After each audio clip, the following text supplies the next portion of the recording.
சென்றதும் வென்றதும் அத்தியாயம் 10. தனக்கு முன்னாடி வந்து உட்கார்ந்த அந்த 22 வயது இளைஞனின் மூக்கை உற்று பார்த்தார் கேப்டன் ஃபிட்ஸ்ராய். என் பேரு சார்லஸ் டார்வின். என்னுடைய அப்பா ராபர்ட் டார்வின். அவர் ஒரு மருத்துவர். என்னுடைய தாத்தா எராஸ்மஸ் ஒரு தாவரவியல் நிபுணர். நான் எடின்பர்க் பல்கலைக்கழகத்துல கொஞ்ச நாட்கள் மருத்துவம் படிச்சேன். அதென்ன கொஞ்ச நாட்கள்? எனக்கு அதுல ஆர்வம் இல்ல. என்னால தொடர்ந்து படிக்க முடியல. எனக்கு ரத்தம்னா கொஞ்சம் பயம் என்றார் டார்வின். ஃபிட்ஸ்ராய்க்கு சிரிப்பு வந்தது. ரத்தத்தை கண்டு பயப்படக்கூடிய டாக்டரா நீ? சரி சரி, அடுத்து என்ன செய்ய போற? நான் ஒரு பாதிரியார் ஆகணும்னு என் அப்பா விரும்புறாரு. எனக்கு அதுல விருப்பம் இல்ல. எனக்கு இந்த உலகத்தை பார்க்கணும். உலகத்துல இருக்கக்கூடிய விலங்குகள், பூச்சிகள், பறவைகள், மீன்கள் எல்லாத்தையும் ஆராயணும். இயற்கையின் மாணவனா இருக்கவே விரும்புறேன். உங்க கூட கப்பல்ல வந்தா பலவிதமான தீவுகளை பார்க்கலாம், வித்தியாசமான உயிரினங்களை பார்க்கலாம், நிறைய கத்துக்கலாம் என்றார் டார்வின். ஃபிட்ஸ்ராய் அப்போதுதான் கவனிக்கிறாரு, அந்த இளைஞரின் மூக்கு மட்டுமல்ல, அவனுடைய பேச்சும் சரியில்லை. வார்த்தைகள் திக்குகின்றன. சில வார்த்தைகள் சரியாக வரவில்லை. குறிப்பா டபிள்யூங்கிற எழுத்தை அவனால சரியா உச்சரிக்க முடியல. கண்களில் ஆர்வமும் துடிப்பும் இருந்தாலும் உடல் வலுவாக இல்லை. சார்லஸ் டார்வின் நிறுத்தாம பேசிட்டே இருக்கிறாரு. மருத்துவ படிப்பிலும் பழசாகி போன பாடங்களை தான் நடத்துறாங்க. அதையெல்லாம் படிச்சா எந்த பயனுமே இல்ல.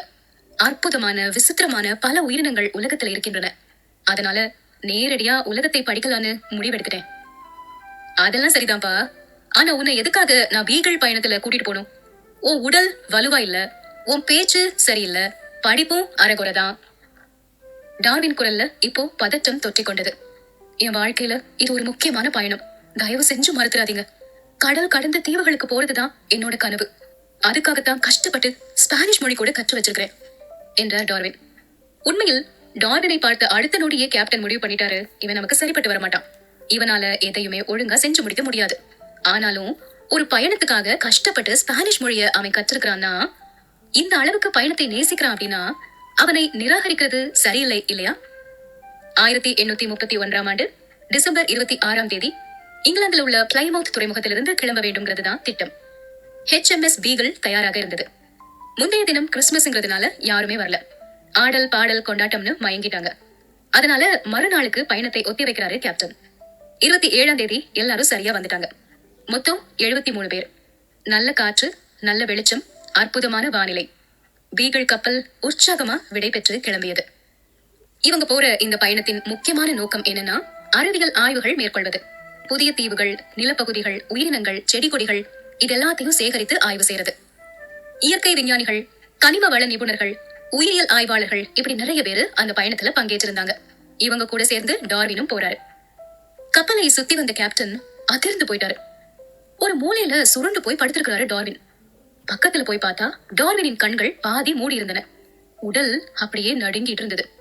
அடக்கடவுளே, கப்பல் கிளம்பி கொஞ்ச நேரத்திலே இப்படி துவண்டு போயிட்டான்னா இவன் எப்படி முழு பயணத்தையும் தாக்கு பிடிக்க போறான் அப்படின்னு நினைக்கிறாரு கேப்டன். ஜனவரி 4 மதேரா என்ற தீவுக்கு வந்து சேர்ந்தது பீகிள் கப்பல். கேப்டன் இன்னொரு முறை டார்வின் தங்கியிருந்த கேபினுக்கு போய் பாக்குறாரு. பேச்சு மூச்சே இல்ல. ஆய்வாவது மண்ணாங்கட்டியாவது எழுந்து நிக்க கூட வலு இல்ல டார்வின் கிட்ட. 2 நாட்கள் கழித்து சாண்டர் குரூஸ் பகுதியில் உள்ள ஒரு தீவை நெருங்குறாங்க. டார்வின் கேபின்ல இருந்து வெளியே வர்றாரு. அந்த தீவை பற்றி அவர் கேள்விப்பட்டிருக்கிறாரு. அவருடைய கண்கள்ல இப்ப உற்சாகம் நிரம்பி இருந்தது. அவரை பார்த்த உடனே கேப்டன் ஃபிட்ஸ்ராய்க்கும் உற்சாகம் வந்துருச்சு. டார்வின், நீ முழு பயணத்தையும் தூங்கியே கழிச்சிருவேன்னு நினைச்சு பயந்துட்டேன் என்றார். டார்வின் சிரிக்கிறாரு. அவங்க இப்போ வந்திருக்கிற தீவுடைய பெயர் டெனேரஃப். டெனேரஃப் தீவை பார்க்கணுங்கிறதுக்காகத்தானே இந்த கப்பல்ல ஏறினே. அது எப்படி தூங்குவே என்றாரு டார்வின். உன்னால உண்மையிலே ஆய்வுகள் செய்ய முடியுமா? கேப்டன் கேட்கிறாரு. என்ன இப்படி கேட்டுட்டீங்க?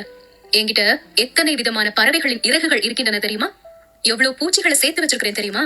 விதவிதமான கற்கள், வண்ண மண் துகள்கள், சிப்பிகள், வித்தியாசமான மர வேர்கள், எலும்புகள் எல்லாமே என்கிட்ட இருக்குது.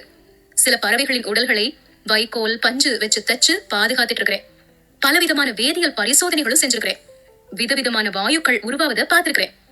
இதை கேட்ட உடனே கேப்டனுக்கு நம்பிக்கை வந்துருச்சு.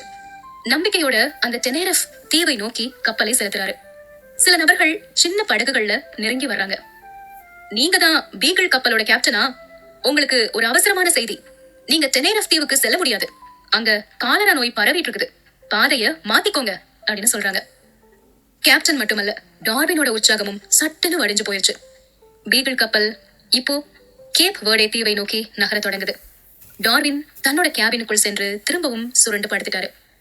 சாண்டியாகோங்கிற தீவை வந்து அடைந்தவுடன் பீகிள் கப்பல்ல இருந்து எல்லாரும் இறங்குறாங்க. டார்வின் வேண்டா வெறுப்பா தரையில கால் பதிச்சாரு.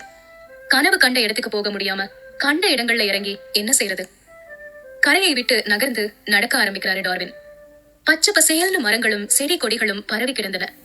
ஆங்காங்கே சின்ன சின்ன குட்டைகள் குளங்கள் எல்லாமே இருக்குது. டார்வின் எல்லாத்தையும் வேடிக்கை பார்த்துட்டே நடக்கிறாரு. குளங்கள்ல சின்ன சின்ன மீன்கள் தெரியுது. கவனமா பார்த்தாரு. அந்த மீன்களின் அமைப்பு வித்தியாசமா இருந்தது. அப்படியே உட்கார்ந்துட்டாரு. நோட்டு புத்தகத்தை விரிச்சு வரைய ஆரம்பிச்சாரு. மீன்களின் கண்கள், உடல் அமைப்பு, அசையும் செவில்கள் எல்லாத்தையும் குறிக்கிறாரு. அப்போதான் கவனிக்கிறாரு, இதென்ன நீல நிற மீன் காணாமல் போய் சிவப்பு நிற மீன் தோன்றிவிட்டதே. நீல மீன் எங்கே? உன்னிப்பா கவனிக்கிறாரு. சட்டுன்னு மின்னல் வெட்டியது. நான் பாக்குறது ஒரே மீன் தான்.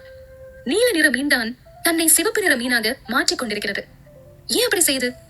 இந்த திறன் மீனுக்கு எப்படி வந்தது? பின்னாடி வந்த கேப்டன் ஒரு மீனை பார்த்து பக்கம் பக்கமா இவன் என்ன எழுதிட்டு இருக்கிறான் அப்படின்னு நினைக்கிறாரு. கொஞ்ச நேரத்துல டார்வின் எழுதுறதை நிறுத்திட்டு தனக்குத்தானே பேசிக்கொள்ள ஆரம்பித்தார். கேப்டன் அதை தூரத்துல இருந்து பார்த்துட்டு சரியா போச்சு, இந்த பயணம் தோல்வி அடைஞ்சிருச்சு அப்படின்னு நினைக்கிறாரு. ஆனா வரலாற்றின் போக்கை மாற்றி அமைத்த முக்கியமான பயணமாக அது மாறப்போவது அவருக்கு அப்போது தெரியாது.